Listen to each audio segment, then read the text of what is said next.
नमस्कार। ये कक्षा 8 का हिंदी पेपर है, जो मॉडल पेपर आप मान सकते हो। इसको हम सभी हल करेंगे और जो भी आपके मित्र क्लास 8 में पढ़ रहे हैं, आप उन तक भी ये प्रश्न पत्र यानी पेपर पहुँचाए। चलिए तो हम प्रश्नों की शुरुआत करते हैं। जैसे अभी हम प्रश्न करेंगे वस्तुनिष्ठ अबसद वाले, ये वस्तुनिष्ठ। तो पहला प्रश्न है कि बस की यात्रा के आधार पर बस ड्राइवर बाल्टी में पेट्रोल रखकर नली से इंजन में भेजने लगा, क्योंकि अब यहाँ पे आपको समझना है कि जो बस की यात्रा पाठ है, तो उसमें जो ड्राइवर है बाल्टी में पेट्रोल रखकर नली में भेजने लगा, क्योंकि बस बंद पड़ गई थी। ब है पेट्रोल भरने का और कोई साधन नहीं था। स है पेट्रोल की टंकी में छेद हो गया था। और द पेट्रोल कम था। तो इसका जो सही उत्तर है वो है अ। क्या है? अ। तो आप इस प्रकार से इनको आप भर सकते हो। दूसरे प्रश्न की बात करें कि पुडुकोट्टई यानी तमिलनाडु की महिलाओं ने स्वाधीनता, आज़ादी, गतिशीलता, अभिव्यक्ति के लिए प्रत्येक रूप में किसे सुना? जो आज़ादी की अभिव्यक्ति थी, उसके लिए किसको सुना? तो आप सभी को मालूम है कि जो ये अध्याय है पुडुकोट्टई, वो किस बारे में था? तो आप देख सकते हो। अब सीधा अ है स्कूटर, ब है साइकिल, स है कार, द है बस। तो इसका जो सही उत्तर है वो है ब।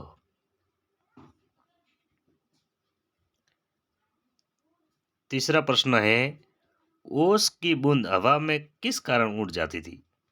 जो ओस की बूंद है वो हवा में किस कारण उड़ जाती थी?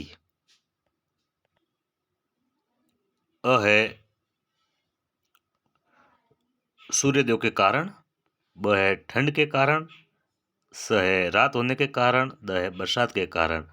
तो इसका जो सही उत्तर है वो है अ। क्योंकि जब सूर्य उदय होगा यानी सूर्य उगेगा, तभी वो ओस की बूंद यानी पानी की बूंद वो वाष्प बन के उड़ेगी। चौथा प्रश्न है, दीवानों की हस्ती के पाठ के आधार पर शक्कर क्या पीते हैं?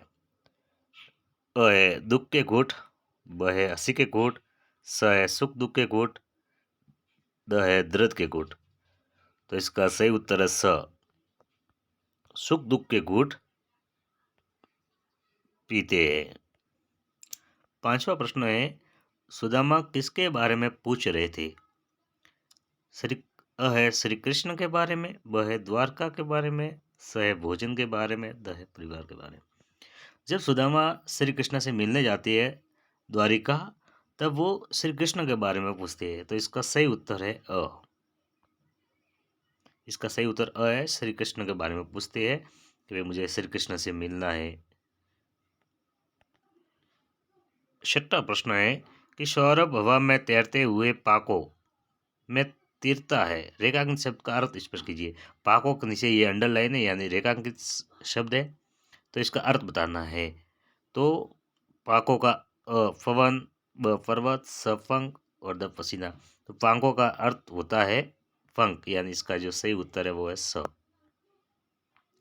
बात करते हैं सातवें प्रश्न की, प्र उपसर्ग का प्रयोग करने पर नवीन शब्द बनेगा। उपसर्ग प्र है, तो प्र अ है, अ में प्रगति यानी प्र प्लस गति मिलकर ये भी बना है। ब की बात करें तो प्र प्लस हार यानी प्र और हार, तो ये भी प्र उपसर्ग से बना है। स की बात करें प्र प्लस दीप, तो ये भी प्र उपसर्ग से बना है, यानी इसका सही उत्तर होगा द, उपरोक्त सभी। बात करते हैं आठवें प्रश्न की, गीता मधुर गीत खाली जगह है रिक्त स्थान के लिए उपयुक्त क्रियापद का प्रयोग कीजिए। तो गीता मधुर गीत सुनाएगी है, तो ये सही नहीं है। गीता मधुर गीत सुनेगी है, तो ये भी नहीं है। गीता मधुर गीत सुनाती है, तो ये सही हो।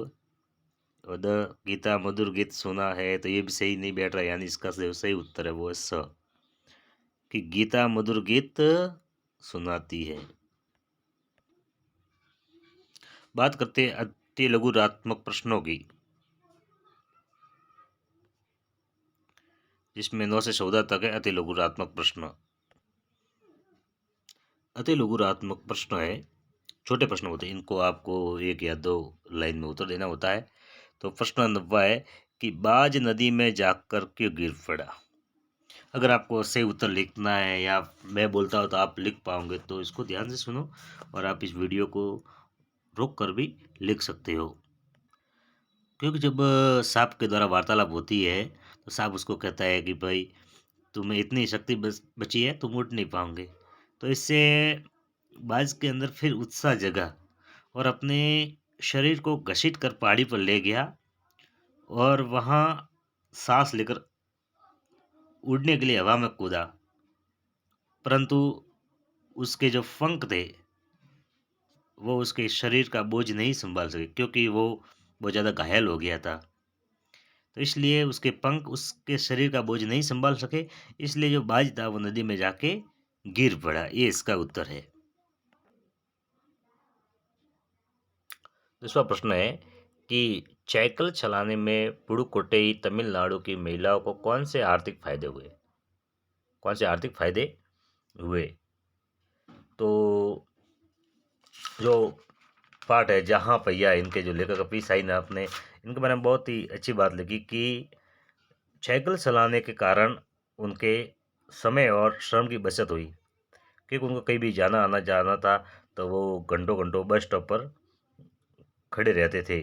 इसके अलावा उनको आर्थिक समृद्धि बढ़ी और महिलाओं के आत्मसम्मान के साथ साथ उनके स्वावलंबन में भी काफ़ी वृद्धि हुई, जहां महिलाएं वास्तविक अर्थों में अपने आप को स्वतंत्र महसूस करने लगी। अगले प्रश्न की बात करें ये कि ये कठिन समय नहीं है, इस कथन के पक्ष में तर्क दीजिए। देखो मित्रों, जैसे कि हम ये कविता पढ़ते, ये सबसे कठिन समय नहीं। इनकी जो कवित्री है जिया जादवानी, तो इन्होंने इस बारे में मतलब बहुत सारी बातें बताई है, लेकिन फिर भी प्रश्न की दृष्टि से तो हमें या 2 या 3 लाइन लिखनी है। तो इस बारे में कह सकते हैं कि हम कि चिड़िया अपनी श्वास में तिनका दबाए उड़ने की तैयारी में है। वह बिल्कुल भी हताश और निराश नहीं है। वह इसी तिनके की सहायता से अपने घोंसले का निर्माण करेगी।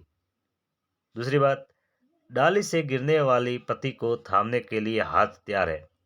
दूसरे शब्दों में गिरती किसी गिरते हुए व्यक्ति को सहारा देने के लोग मौजूद हैं।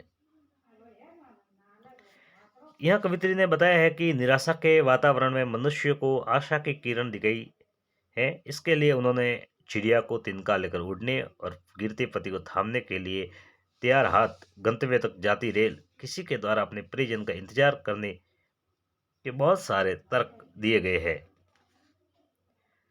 क्योंकि निराशा और हताशा के कारण मनुष्य होता अंधकार में डूब जाता है, लेकिन जब ये कठिन समय में नहीं, इसको जब देखते हैं तो आशा और विश्वास की किरण दिखाई देती है। प्रश्न 12वां है कि सुदामा द्वारका को चकित होकर क्यों देख रहे थे? क्योंकि जब वो अपने मित्र श्री कृष्ण से मिलने गए द्वारका, तो वह जैसे ही उन्होंने द्वारका को देखा, तो भव्य राज प्रसाद बने हुए चारों ओर सुख समृद्धि बिखरी हुई, इसको देखकर सुदामा चकित हो गए।